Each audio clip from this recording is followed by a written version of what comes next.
Welcome to Lift Your Story podcast with guest Dr. Tomi Mitchell, board certified family physician and mental health and wellness coach. Hi everyone, I am Lori Ann. I am that gal from Mississauga, Ontario, Canada, and I'm with. I am that guy. I am Roy Miller from Dallas, Texas. Welcome to our Lift Your Story podcast. In this episode, we're so pleased to have Dr.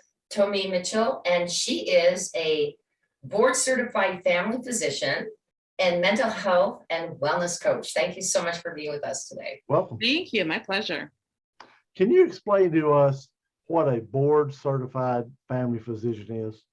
For sure. So I am a licensed MD. I'm licensed in 2 provinces in Canada, and board certified meaning I have done over and above the requirements necessary to practice in where I reside right now. And I have, so that's the board certification. And that means I am dedicated to continuing my education on a yearly basis. There's a minimum amount of courses, programs one has to participate in, and I have kept that for the past 10 plus years.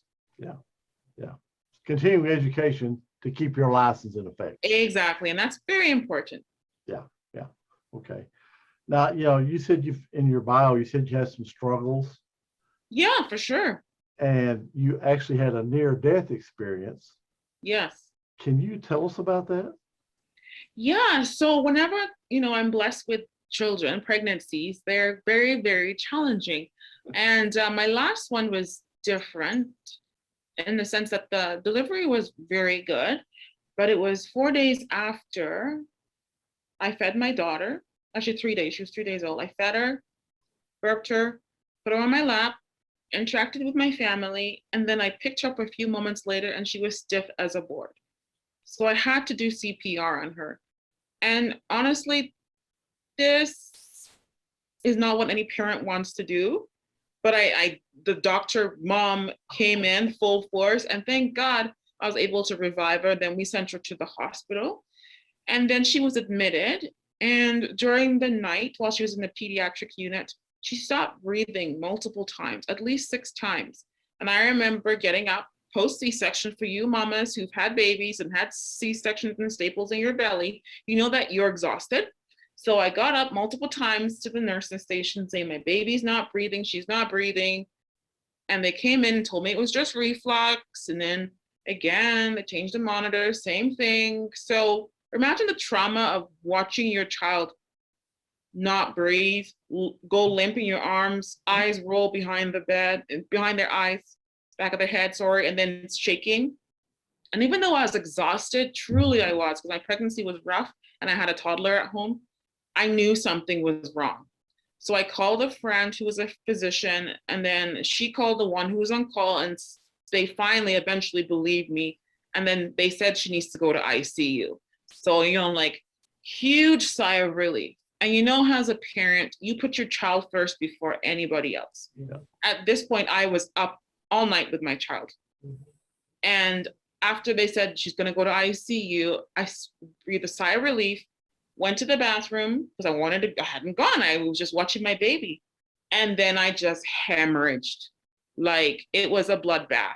Oh my gosh. Yes. And I remember screaming, calling for help, and the call bell didn't work. Oh, thank God my husband heard me from a few rooms over. He came rushing in because he heard a woman screaming, and then he saw me in a puddle of blood, and then they called a code, and it was crazy because this is an adult crashing on a peds ward, and they're not used to big people. So my husband's like, get the IV. He even put in the IV because he's a paramedic. So he, licensed. He's like, he's not waiting for somebody. Like his wife is going down. So that was the first of 5 hemorrhages. Okay. As I followed my child through various ICUs and various situations.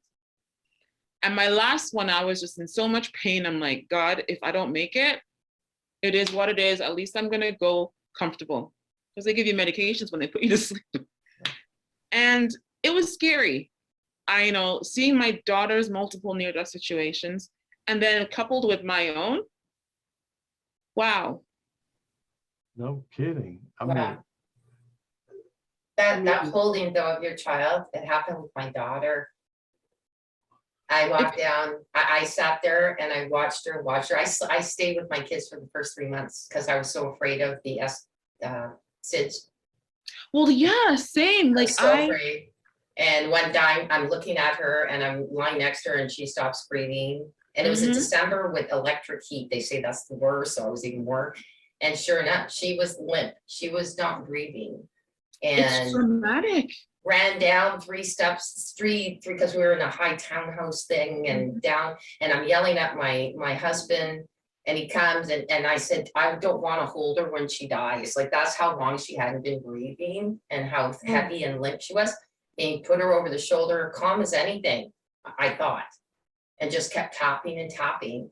But she did end up burping this really loud burp Mhm. and started breathing again. But she did keep having that, like you were saying, she kept, and they go, oh, it's just sleep apnea. I'm going, sleep apnea? Are you kidding me? And they Mhm. never went any further with it. So I was constantly watching her, but I didn't have the same experience as you. But it's scary that they just think that, oh, it's really nothing. Yeah, it's just reflux. If it was reflux, I would get a Tums, you Yeah. know, not oxygen. Mhm. And I thought that it was so horrifying. I said, it's not just nothing. This is not just nothing. It's not just nothing. She was like almost, I don't know how long she wasn't breathing, but my husband, who is, well, my ex-husband now, but who was very like analytical, he agreed with me. Like, if an analytical guy like that could agree with you, you know you weren't crazy. Mhm. Yeah. Yeah. So 'Cause you- thanks for sharing that, because I think Oh, my that pleasure. Definitely. that's crazy. So I'm assuming your daughter's great now. Everything was fine. Yeah, she's alive. We're working through some things with her, which may be a consequence of her lack of care, but she is a joy to my life. And you've obviously recovered. Yes, I have recovered physically for sure. Mostly actually. Yeah. Yeah, I just, of course, I mean, I've never had a baby, so, but I figured, I Yeah. don't assume these I'm gonna- days. I'm gonna Yeah. go ahead and throw that out there right first, right? Okay. All right. But, I cannot I mean, if I'd have seen my wife like that, I mean, I would have Oh, lost it. Well, exactly. Imagine being the husband, seeing your wife in admission and your baby with a tube down her throat, eventually intubated, fighting for her life. Yeah. so then what happened though? Well, we were moved around between a few hospitals because I had a few procedures to help me to stop breathing. Like, I had two surgeries and 2 other procedures. No, 2 surgeries, procedures. Yeah, anyway, I had lots of procedures done trying to keep me alive and stop this bleeding. And fortunately, my daughter got out the hospital first, but I was in a week longer. So did you experience anything with this near death experience? Like, I just. The white light. Well, all I know,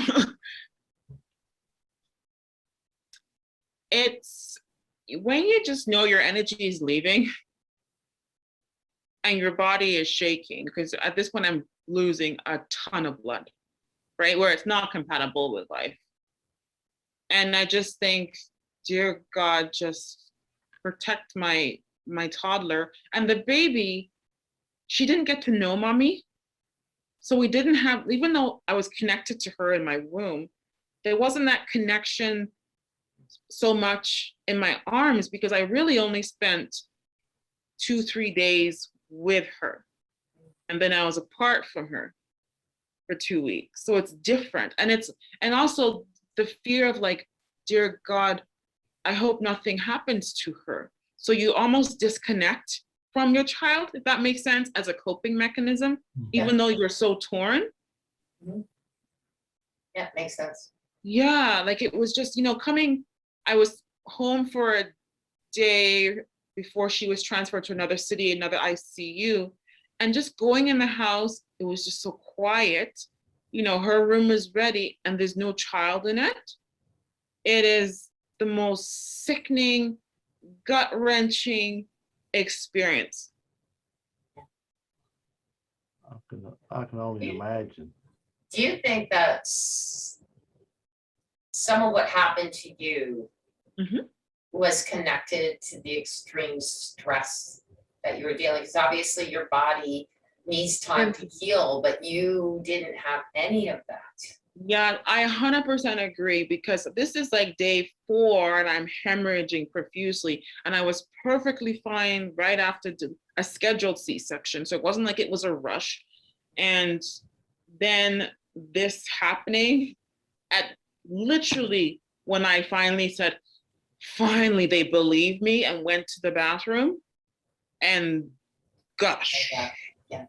like I know as a mama bear who has gone through so much trouble, and having her, my pregnancy was a struggle, like people not listening to my pleas, like I'm anemic, I'm exhausted, I need to be admitted, I'm not leaving until you admit me and take care of me. Like that was my story as a physician.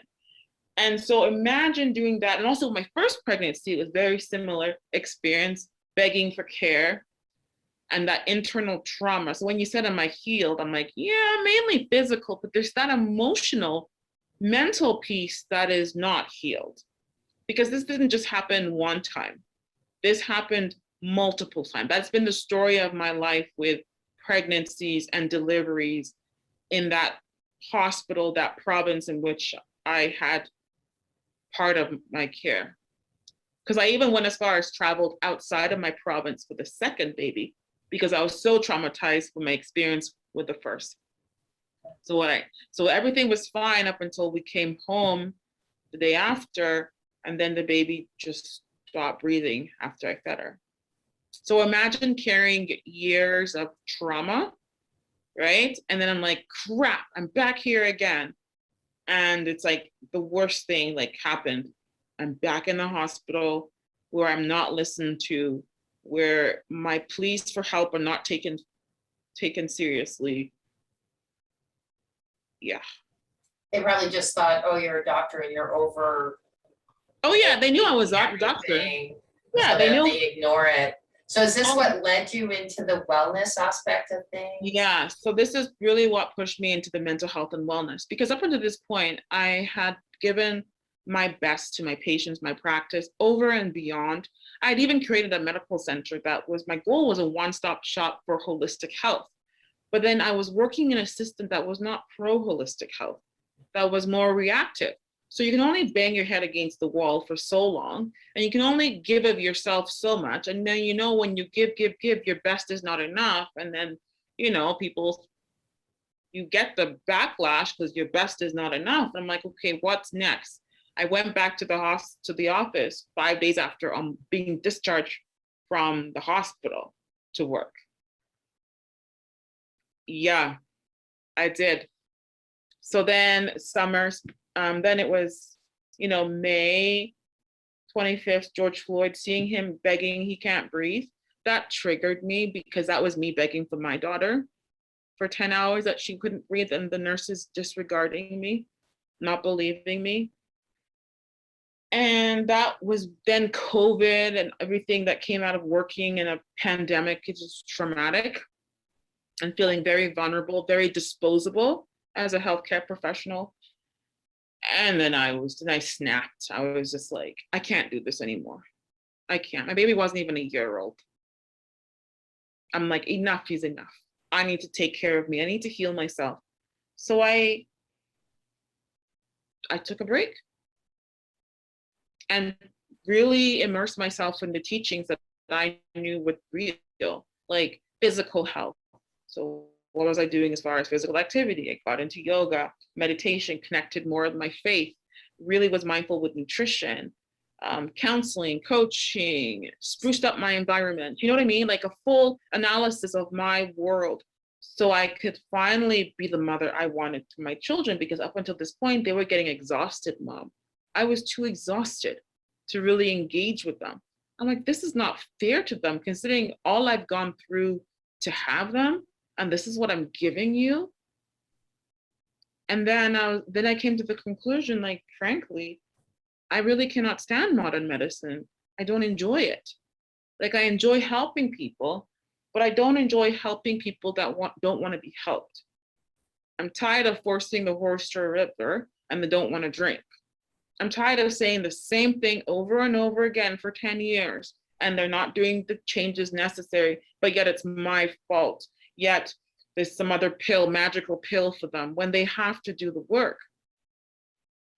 And so, and that got me going to my initial belief that I knew that I wanted to make an impact on a big scale, particularly to women, but families. Hence, I was a family physician for a reason. I still am.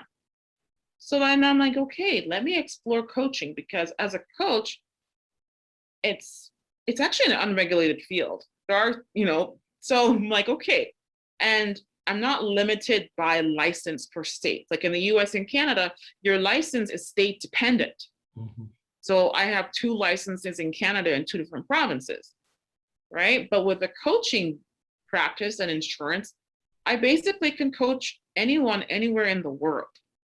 I just need internet. Yeah. So that just opened up an opportunity, plus to use my creativity of creating a program that is holistic, where they follow the instructions, and I get the joy of seeing the joy in their faces as they're like, Dr. Mitchell, I lost 20 pounds and I haven't lost weight in 15 years. Or Dr. Mitchell, my relationship with my partner is so much better. We're laughing, we're having fun. Or Dr. Mitchell, now that makes sense why I had this struggle in my life, because this was what was going on. That feeds my soul. And when someone puts their time and money into something, they value it. See, to my American listeners, I know you often look at Canada as like the gold standard for healthcare. It is, and it really isn't. Okay, when people don't put any sweat in the game, they don't appreciate it. And also the standards are watered down significantly, because I remember when I was training, part of my schooling was in Atlanta, Georgia, and being in Emory and other hospitals, Grady, and looking at how we treated patients when they came in the hospital. Management. And this was, I'm not going to date myself, this was over a decade ago. And then fast forward to now, I'm like, why are we so behind? I'm like, no. Actually, I laugh about that because when I was, this is 32 years ago, granted. Mm-hmm. Of course, I'm Canadian as well. I know. And then I was down in Reno, Nevada. Mm-hmm. And when my son was being born, and it was really funny because I went in there, and of course you prepay things because we didn't have coverage, everything's paid. You get to look at the bill and go, whoa, that's what it costs to have a baby. A lot of Canadians don't know. They go in, they drop it, they walk out, that's it. Hello, thank you very much. I mean, unless there's complications, I'm sorry, but in general. Yeah. And they have no idea of the cost. They don't have idea of the prenatal cost, the hospital costs, all of the doctor's costs, all that. So I'm sitting there looking at the bill, and this was like 32 years ago. And we prepaid the hospital because you got a discount if you did. Yeah. Now, if you had a C-section, then that was, they understood that. Then there was the insurance coverage for that if it was an emergency, but otherwise. I go in there and there's all these beautiful curtains. There's a cabinet with a beautiful TV. I felt like I was in my own bedroom. They had this little like tub that you sat in that had a little jet in it going, this was worth paying for. That's what I'm saying. 2 other ones afterwards, another one 4 years later, my daughter, and then another one, I'm going, and I'm in a Canadian hospital, I'm going, I want to back to Reno. Right? Like, it was a hospital room. Exactly. It was not. Mm-hmm. Yeah. But here in the US, you're talking about your bill. You get this bill, I mean, it's straw, $3. I mean, toilet. I mean, if it's in your room and you've touched it or not touched it, you're getting a bill for it. And I mean, it is. Yeah, it is ridiculous for sure. It is. So I'm not complaining about it. I'm just saying is that what a difference in where now. Granted, by the time my son, actually 2 years after when my son was born, compared to my daughter, they did have a nicer room with the curtains. They were starting to come ahead with things. Mm-hmm. But it is like the hospitals themselves. They were behind in even if they charged extra in Canada, saying, hey, if you want, I think it would be make sense. You want the elite suite, they're going to pay a little extra for it. Mm-hmm. And, you can or you can't. I mean, but and it differs across the country, because I've had my babies in 2 different provinces. And the second province I went to, it was night and day. like amazing, amazing. And I've had more care in different hospitals in that province. So it also is regional dependent. But so Yes. you're paying the same tax dollars. Yeah. But the care in one province is significantly different than the care in another. It's I'll- city I'll- dependent. It's city And dependent. that too. And that too. We have two hospitals, sorry, Roy, but really quickly, we have two hospitals side by side. And I had a gentleman who went to one, he was treated, so, and then they, and all of this stuff was at the other one, which is only like, I don't know, 10 kilometers, maybe 15 Mhm. kilometers away, miles, that would be like 7-8 miles or whatever. Yeah. And they wouldn't, the ambulance wouldn't take him to the original hospital that has all of his documents, they took him to the closest one. And he, and I told because I was there when he had to go, I said, make sure you take him to that hospital. They didn't, he was in the one for a month and they didn't do anything. They finally transferred him, somehow the doctors found him and stuff and transferred him to the other one. And everything was done right away, operations, everything. So within cities. I know. That's so true. Very true. And that's too bad. Yeah. Something, you, Dr. Mitchell, you may know this, Lori, and you probably don't, but when they build hospital rooms, Mhm. there's they call the head wall. That's where all the stuff is at the head of the bed, right? Mhm. When those are done, the architects, engineers draw this stuff up. Well, when you get ready to start building those, and once you get them, like say a model built, the architect, engineer, and I think it's a charge nurse. Yeah. I think is who it is. Come in there, and she don't like it. She says, no, move this. This goes here, move this over here. She has full authority on how that head wall is constructed. Wow. I did not know that. No, Well, the function of the flow of the room is important. Yeah. So if that's great. I was surprised because we did a mock-up of one that was by the print, Mhm. and they came in for a meeting. Why are we at this meeting? We've already done it no, the charge nurse has to approve it. She came in there and she goes, no, you got to take this out, put this over here. This is going to be lowered. This is Yeah. That's what we did. That's interesting. I didn't know you worked on a hospital, Roy. See, I found out that, something new that Oh I yeah, found out about I'm working with you, but I was just surprised that they had that much authority. Well, the nurses, I do say the nurses do run the show oftentimes in hospitals. Yeah. That's why we always say in training, be very kind to your nurses. And I definitely have always been kind to them. I find it interesting because Roy asks this question all the time, but you were talking about how, and I guess COVID sort of switched you over. We have a lot of guests that have been on here that it's been a positive in a sense for them, which we like to hear that. Like, I know there's been a lot of negatives about COVID, but we like to hear the positives. Your story sounds like one. But Yes. Roy, why don't you ask your question that you always ask, which I always love? Well, I'm not sure what you're saying. What you always ask. What is in COVID? What have you benefited from COVID? Yeah, and the other thing too is how she felt about the people. Oh, the people. Yeah, so definitely COVID was a blessing in disguise because it took a pandemic to get me to slow down. Because I didn't. Yeah. I was nonstop, like go, just crazy. And it took the world shutting down and most of my social supports disappearing because they were either locked down or couldn't come because of restrictions to really strip me bare. And Superwoman could no longer be Superwoman. So how would those people been to deal with during COVID as pre-COVID for you? You know what? People's tempers are short fused. And there's a lot more verbal abuse right now. And cursing and threatening to harm you and just me, when quite frankly, and I'll be frank, a lot of people have this misconception about medicine, practicing medicine. Practicing medicine in Canada as a fee-for-service physician, meaning you only make money if you see a patient. You don't make money if you order a bunch of tests or order certain drugs. Like, a lot of that misconception out there, at least where I am, I get paid per patient.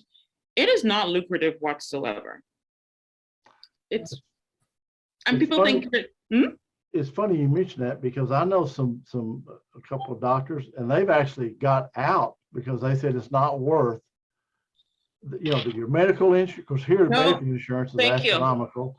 And they said, for all the stuff you have to do and all the paperwork you have to do and all the hoops you have to jump through, they said, when I started, it was helping people. Now I'm an administrator, and I've got to check all these boxes before I can do anything to make sure I'm not going to get sued. Yep. And they said it's just not worth it. It's not. Like, we don't have as much paper burden in Canada because things are generally approved. However, there is still paperwork, and it's really not like you make a ton of money to see a patient. Sometimes I play this game with patients, and I'm like, guess how much I get paid to see you, and whether I talk to you for 10 minutes or 30 minutes. I have them take a wild guess. So I'll play the game with you. Guess how much a family doctor typically across Canada gets paid for a regular visit for their doctor? $75? Less. You're kidding. I'm dead serious. Wow. Okay. So you cut that in half. But you were saying that you've been dealing through COVID with people online across the world, and they're going, Dr. Tomi, thank you so much, and all of this, and you're getting a lot more appreciation for this. Yeah. So at the end of the day, that obviously, how do you feel when they? Well, I got to go back to this. Yeah, go back to it. I know your jaw dropped. So you're telling me roughly you make $40? Yes. For seeing a patient.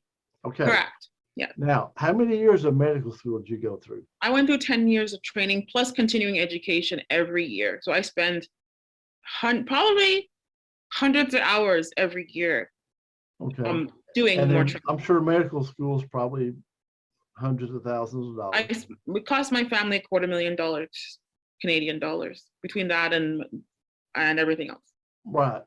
$250,000. I mean, that blows me away. I mean, seriously. So that's what I'm saying. It's $40, actually $39.75, and that's per patient. And then so when someone throws it in your face and says, "Oh, you're just doing it for the money," Matt, my tax dollars pay for this. It gets to the point where I'm just like, do you know how much they pay me to do this? And I'll say, quite frankly, I'm at the point where this is frankly charity work. And because I actually built a really nice practice, it's beautiful building, with elevators, it's nice artwork, it looks like a spa. I made it very nice.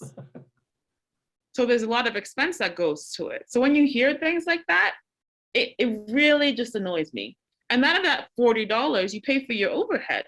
So I pay for my receptionist, I pay for my staff, I pay for utilities, I pay for insurance, malpractice, building insurance, supplies, the phones, the internet.